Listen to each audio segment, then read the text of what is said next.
안녕하세요, 여러분들. 인사 일단 해볼게요. 저는 앤덤이라고 하고요. 이런 유화 같은 그림 좋아하고요. 그리고 오늘은 전반적으로 제가 어떻게 채색하는지랑 유화 채색하는 방법 같이 알아볼 건데, 오늘 저는 장송의 프리랜이라고 다들 아실까요? 이 친구를 채색을 할까 생각 중입니다. 네, 스케치는 그려서 갖고 왔고요. 일단 오늘 다 같이 작업 과정을 이렇게 알아볼 건데요. 일단 저는 지금 이 순서대로 작업을 합니다. 저는 일단 이 썸네일 스케치를 먼저 아무 생각 없이 여러 개 많이 그립니다. 저는 각자 그림마다 포기할 수 없는 하나를 표현하고 싶은 하나를 이렇게 딱 정해놓고, 근데 이 그림은 내가 이런 걸 표현하고 싶은데 이 구도가 좀 안 어울리는 것 같아 했던 것들을 이제 선정을 해서,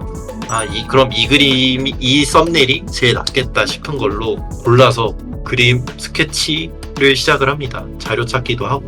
그리고 지금 밑에 보시면 이 친구들 있죠. 이런 친구들은 거의 약간 그 디자인이 필요한 아이들은 저렇게 이렇게 실루엣 스케치를 합니다. 라소트를 이용해서. 그 다음에 이런 식으로 넘어갑니다. 이런 식으로 저는 작업을 하고 있고, 스케치 이렇게 색지정, 빗설정, 색섞기 묘사하고 이렇게 꾸미고 보정하고 이런 단계를 지나서 저는 작업을 하고 있습니다. 다음에는 제가 가장 많이 하고 좋아하는 채색법인데, 유화 채색을 같이 해볼 생각입니다.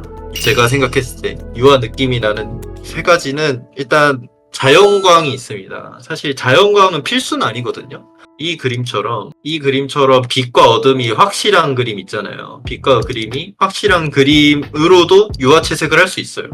근데 그거는 난이도가 꽤 있거든요. 그리고 색섞기, 이제 색을 섞으려면 보색을 알아야 돼요. 보색의 뜻은 반대되는 색깔이거든요. 색을 여기로도 갔다가 여기로 이렇게 갔다가 하면서 색을 섞어줘야 되는데, 이 색을 섞는 게 왜 보색이 필요하냐? 지금 여기 이 톤을 보시면 전체적으로 주황색인데 약간 채도가 빠진 톤이 메인 톤이에요. 근데 주황색 계열의 보색이 파란색입니다.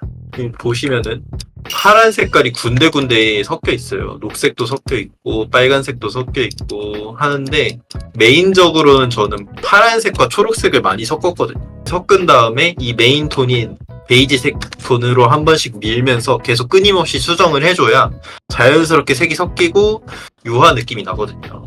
제가 오늘 컬러링 하면서 알려줄 거고, 그리고 세 번째는 아까 말한 톤이 어느 정도 다운이 돼 있어요. 중간 톤이 되게 많습니다. 보시면 아무리 밝아도 이 정도까지밖에 안 가요.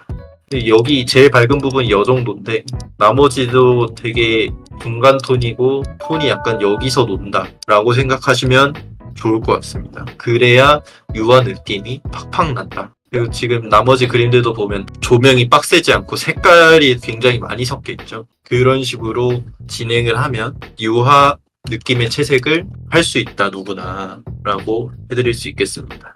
저도 자료를 보면서 하거든요. 유화 작품을 좀 꺼내봐서 색깔을 좀 섞어서 참고를 해서 하는 편이거든요. 자, 이제 진행을 해보겠습니다. 저는 일단 자연광으로 진행을 할 거라 빛이 그렇게 확고하지 않아요. 빛 방향만 정해주고 이제 색깔을 먼저 섞은 다음에 빛을 추가한다 라는 느낌으로 진행을 할 거거든요. 특히 이게 난이도가 있는 이유가, 유화 느낌을 낼 때는 레이어를 하나만 써요. 채색 레이어를. 그리고 스케치 레이어를 좀 연하게 합니다. 전체적으로 노란 톤이니까 깔아줄게요. 설정을 이쪽으로 이렇게 해서 이쪽이 가장 밝고 이렇게 전체적으로 밝아지게끔 빛을 잡고 진행을 해보겠습니다. 일단 스케치 레이어를 살짝 연하게 할게요. 이렇게 조금 밝은 느낌을 낼 때는 어느 정도 밝은 부분이 있으면 좋기는 해요. 그래서 일단 빛을 어느 정도 잡아주고, 아무리 중간 톤이어도 이렇게 떨어지는 그림자나 이런 거는 좀 확고하게 해놨기는 해야 돼요. 이 사이사이마다 색을 섞어주면 되거든요.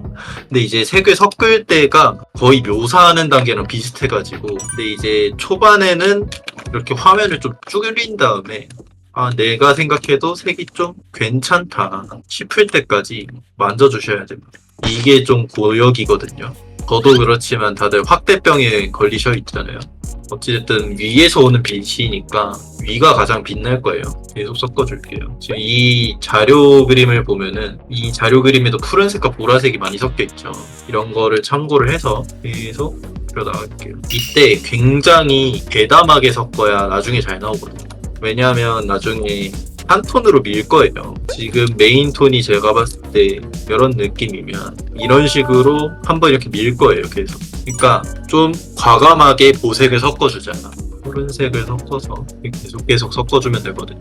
근데 이제 이렇게 섞으면서 흑백으로 봤을 때 좀 괜찮아 보여야 될 때까지 계속 섞어야 된다는 게 귀찮은 점이에요.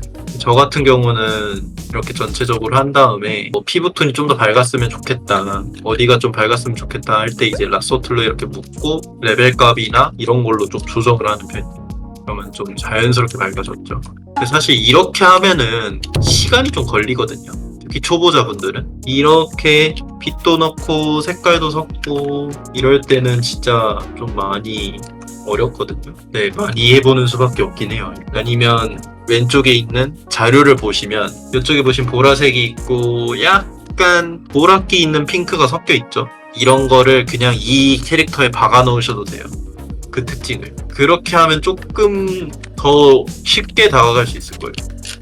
자, 이제 살짝 확대를 좀 해볼게요. 그리고 저는 개인적으로 이런 채색을 할 때는 그 에어브러쉬를 많이 사용하는 걸 좀 비추천하거든요. 왜냐면 어찌됐든 이 유화는 터치감이 필요한 영역이 꽤 있는데 이렇게 에어브러쉬로 색깔을 섞기만 하면 이런 자잘구레한 이런 자국이 안 남거든요. 그렇게 넘어가면은 색깔이 좀 그렇게까지 색이 풍부하게 안 나올 수 있어요. 지금 보시면 더럽고 초반에는 좀 지저분해 보일지 몰라도 에어브러쉬는 최대한 안 사용하시는 게 좋다라고 할 수 있겠습니다. 그럼 자주 쓰는 브러쉬는 뭔가요? 기본 브러쉬 쓰시는 것 같은데. 네, 맞아요. 저는 기본 브러쉬를 90% 쓰는 것 같아요. 뭐 약간 좀 색깔 어느 정도 배경이나 이런 거를 좀 노이즈나 이런 거 추가하고 싶을 때 이런 게 있거든요. 색이 알아서 섞어주는 브러쉬. 이런 걸로 좀 이렇게 어퍼시티 좀 불투명도 연하게 해서 이렇게 한번 쭉 밀어줄 때도 있어요. 아니면 좀 유화 느낌이나 터치감 있게 하고 싶을 때 이런 브러쉬 가끔은 쓰는데 거의 웬만하면 저는 기본 브러쉬인데 이제 얼마나 세게 하냐에 따라서 불투명도가 조절이 되는 필압에 의해서 그거만 쓰는 것 같아요. 그 정도 있습니다. 어느 정도 여러분들 눈에는 이 정도도 괜찮은데요 라고 할 수 있겠지만 더 섞어야 합니다. 아직 갈 길이 멀었어요. 그리고 특히 이런 그림은 저는 빛할 때는 반사광이나 이런 거를 처음부터 알려주진 않는데 이런 그림은 반사광이 좀 필수입니다. 특히 얼굴에 이렇게 비치는 반사광이 굉장히 따뜻하게 만들어줘요. 그래서 이런 것들이 조금은 필수가 될 수 있다. 이런 느낌의 그림 한에서는 모두 다 그렇다는 건 아니고요. 그리고 저 같은 경우는 이제 하면서 좀 더 밝았으면 하는 곳에 O 버튼을 누르면 다찌 툴이 나오거든요. 다찌 툴로 조금 살짝쿵 이렇게 눌러줍니다. 이제 톤 정리가 조금 아쉽다 싶을 때 이럴 때 에어브러쉬 한 번씩 써주면 좋을 것 같아요. 그리고 유화 그림은 특히 생각보다 어둠이 되게 많아요. 아무리 이렇게 밝은 그림이라고 쳐도 그냥 막상 스포이드 찍어보면 꽤나 어둡거든요. 그래서 여러분들도 조금 톤을 잡을 때 어둠을 팍팍 써주는 게 좋습니다. 물론 여기까지 놓을 필요는 없고 생각보다 아무리 밝은 그림이라도 어두운 게 많다. 이렇게 빛과 여기 보시면 얼굴 같은 경우는 동그랗게 나눠져 있어서 자연스럽게 그라데이션이 넘어가고 그 덩어리감을 살리는 게 굉장히 중요하거든요. 그거를 살려주고 지금 보시면은 여기 방향으로 빛이 오는데 여기는 꺾이고 여기는 그림자가 지니까 이 사이에도 이 빛과 꺾이는데도 포인트 컬러로 이런 색깔들을 좀 넣어주고 그리고 이 들어가는 곳에서도 한 번 더 섞어주고 빛나는 부분도 살짝 섞어주고 이런 것들을 반복하면은 유화 느낌이 조금씩 살아나요. 그리고 이제 마음에 드는 색깔이 나올 때까지 계속 리터칭을 하는 거. 이게 약간 좀 주먹구구식에다가 좀 바보 같아 보일 수도 있고 저는 이런 식으로 하는 게 좀 더 재밌기도 재밌고 확실히 잘 나오더라고요. 이렇게 계속 끊임없이 덩어리를 넣고 그 덩어리 넣은 거에 색깔을 추가하고 계속 좀 과하다 싶으면 이제 덩어리를 한 번 더 묶어주고 계속해서. 근데 이제 여기서 키포인트가 메인 컬러류는 바뀌면 안 돼요. 예를 들어 지금은 옐로우 계열의 약간 베이지 톤이 메인이잖아요. 그리고 어둠이랑 빛색에도 메인이 있어야 돼요.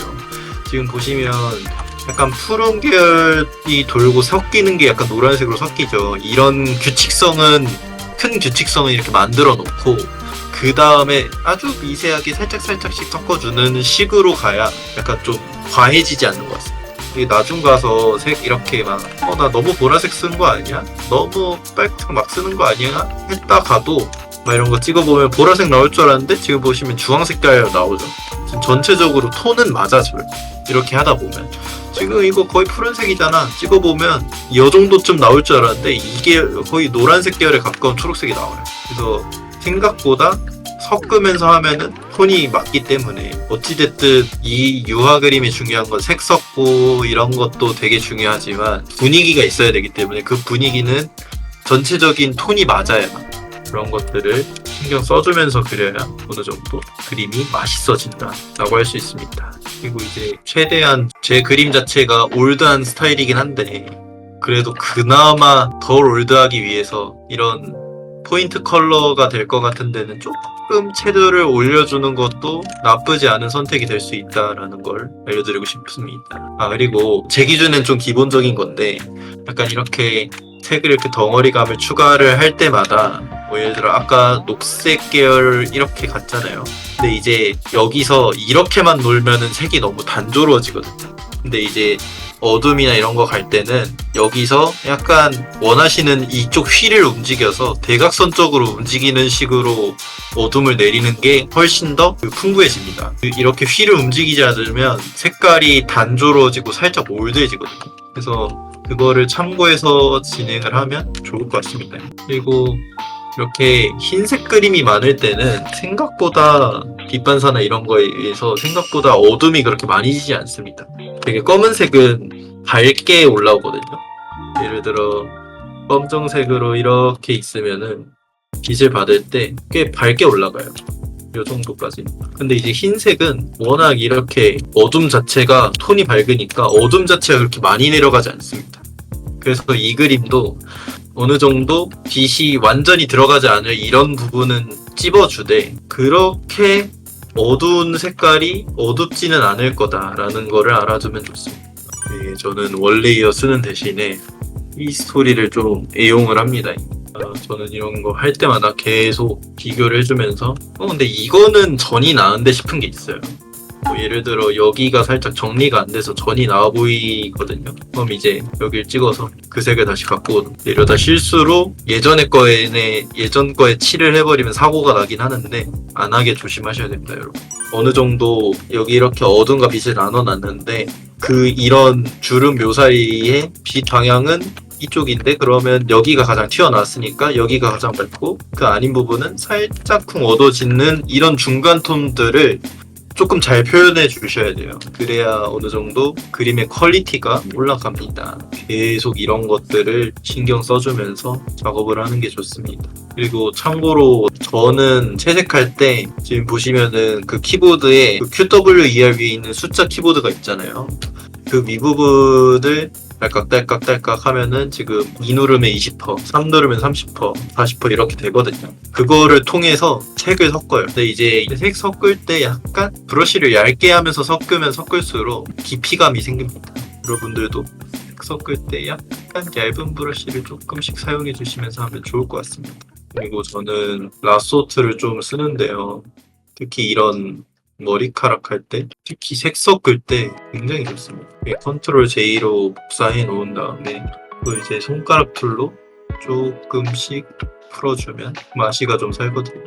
특히 유화 느낌을 낼 때는 진짜 이쁜 색 자체를 쓰면은 시간 자체가 줄 것 같긴 한데 근데 제가 막 상황에 따라서 외우거나 이런 걸 좀 사실 별로 안 좋아하거든요. 상황에 맞게끔 하는 건 좋은데 무조건 이거 할 땐 무조건 이거 이런 식의 그림은 어차피 정답이 없기 때문에 저는 그런 식의 공부법을 그렇게 좋아하지 않아서 이쁜 색을 외워서 한다기보다는 그때그때마다 색을 섞고 진행을 하는 걸 되게 좋아해서 저는 좀 도장 깨기식의 그림 공부 스타일을 좋아합니다. 그런 분들이 오시면은 저와 수업할 때 훨씬 더 효과가 좋지 않을까. 그러지 않아도 제가 따로 옵션을 준비해서 같이 할 거지만 아무튼 계속 틈마다 계속 책과 덩어리와 이런 거를 추가를 해주셔야 진짜 노가다예요.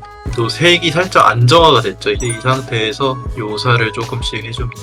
제일 재밌는 얼굴 묘사 시간 살짝 가져볼게요. 이제 저는 이럴 때 보통 레이어, 스케치 레이어 하나 복사하고 연한 상태에서 합쳐주거든요. 연한 상태에서 합쳐주고 묘사를 시작을 합니다. 시선이 가장 머무는 곳이 얼굴이라고 생각을 하거든요. 그리고 눈에 가장 시선을 먼저 뺏기기 때문에 이게 대비로 인해서 시선을 보이게끔 해줘야 된단 말이에요. 그래서 아이라인이나 이런 거 같은 경우는 대개로 블랙을 좀 많이 씁니다. 저 같은 경우는 특히 남자다 보니까 화장하는 법을 잘 몰랐는데 요즘은 유튜브나 이런 거에 잘 나와 있죠. 그런 거 보고서 하면은 좋은 것 같아요. 캐주얼 그림인데 이렇게 유아틱하게 하는 게 좀 난이도가 있긴 하네요. 왜냐하면 캐주얼 캐릭터는 특히 얼굴 부분인 좀 플랫하게 가는 게 좋거든요. 이런 캐주얼 같은 그림에는 색깔 섞이는 건 그렇다 치는데 이런 식으로 지게 되면 좀 캐주얼 캐릭터의 맛이 안 살거든요. 캐주얼 그림을 그리는데 살짝의 그 유화 느낌을 내면서 덩어리감이 있으면 좋겠다 싶으면은 이런 눈화장이나 아이라인을 그릴 때나 조금 섞어주면서 덩어리감을 주는 게 좋은 것 같아요. 나머지는 너무 넣다 보면은 좀 망가지는 느낌? 좌우 반전도 해가면서 여러분들도 그리시고요. 이제 캐주얼 같은 경우는 사실 눈화장 뭐 이런 것보다 거의 눈 동자를 조금 신경을 써야 되는데 보시면 반사감 좀 넣어줍니다. 동자를 좀 꾸몄다라는 느낌이 날 수 있게끔 픽셀 유동화도 좀 써주고 특히 머리카락 그릴 때는 라sso 툴만한 게 없는 것 같아요. 이제 여러분들 이런 거 채색할 때나 이런 거 보면은 이렇게 머리카락을 어떻게 쪼개야 될지 모르겠어요 뭐 하시는 분들 꽤 많거든요. 어떤 거든 간격이 되게 중요해요. 강중약이라고 하죠. 간격이 예를 들어 머리카락이 이렇게 있는데 이렇게 나누면 안 되고 이런 식으로 아니면 이런 식으로 나눠야 돼요. 저 같은 그걸로 하면은 굉장히 어색해서 시선이 다 그쪽으로 가거든요.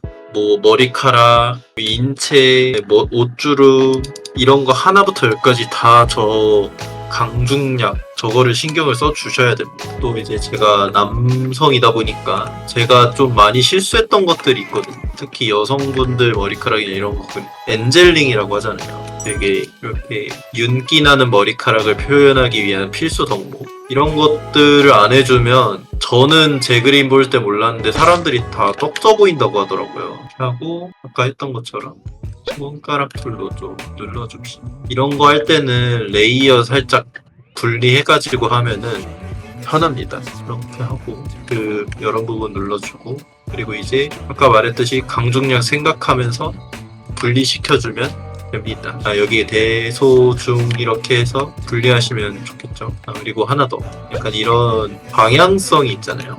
어찌됐든 모두 다 이렇게 가면은 그림이 재미가 없거든요.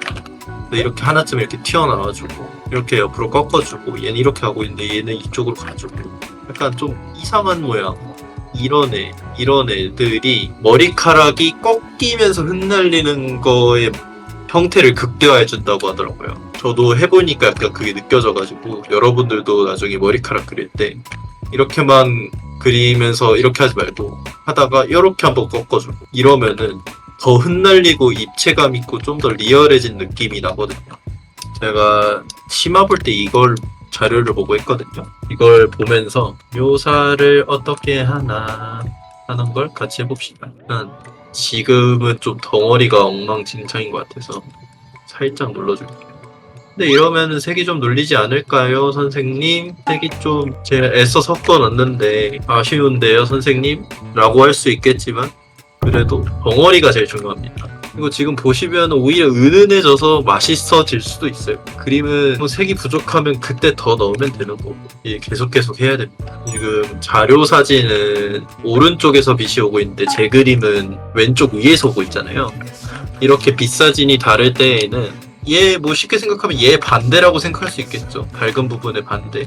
여기가 좀 더 어둡죠? 그럼 여기가 밝아야 돼요. 이런 식으로. 근데 여기보다는 더 튀어나온 데가 앞으로 이렇게 조금 튀어나온 데가 여기이기 때문에 여기가 제일 밝고, 그 다음 여기 밝고, 그 다음 여기가 좀 어둡다. 이런 것들의 과정을 생각해서 빛을 넣고 거기에 색을 섞어주시면 된다. 빛 방향을 반대로 작업하는 게 꽤 어렵긴 합니다. 난이도가 꽤 있는 작업이라 여러분들이 한 번에 하기에는 힘들 수 있어요. 빛 자체가 어려운 거라 빛이나 이런 거는 이론을 알면은 확실히 좀 쉬워지기는 하는데 많이 해봐야죠. 그리고 어찌됐든 위에서 빛이 오니까 이쪽이 가장 밝고 이쪽이 가장 어두워야 된단 말이죠. 밝은 것 중에서는. 그래서 나중에 한번 좀 눌러줘야 될 것 같아요. 도자기 깨는 장이 된 거라고 생각을 하시고 계속 쌓아줍니다. 네, 일단 말하면서 조금 살짝 아쉽지만 가볍게 완성을 해봤어요. 이 정도면 될 것 같고 여러분들 오늘 저랑 2시간 동안 떠들어 주셔서 감사합니다. 오늘 세미나 와주셔서 감사합니다. 여러분들 고생하셨습니다. 다들 즐거운 밤 되세요. 마지막으로 서일패 홍보 한번 해보겠습니다. 이 6가지 그림을 새로 그렸고요. 컨셉은 액자 속에서 그림이 튀어나와서 살아 움직인다 라는 느낌으로 명화와 그림을 섞으면서 제가 좋아하는 여러 가지 요소들을 다 담을 수 있는 주제가 될 것 같아서 그 주제를 골랐고, 액자마다의 컨셉에 맞게끔 액자를 다 디자인도 다르게 했고요. 그리고 보시면은 뒷면에도 그림이 들어갈 건데요. 지금 이 아이는 아까 말한 이 친구거든요. 이 친구의 뒷면 그림이 이렇습니다. 이렇게 지금 자고 있죠. 액자도 있고 이런 식으로 뒷면이 꾸며질 예정이거든요. 준비할 거는 포스터, 엽서, 책갈피, 에코백, 스티커, 트위터에도 올렸는데 이거랑 인물 스티커 이렇게 2개 낼 거고, 이제 사물 스티커는 그리고 있습니다. 놀러 와주시면 감사한데 안 오셔도 되고, 예, 그렇습니다. 네, 편하게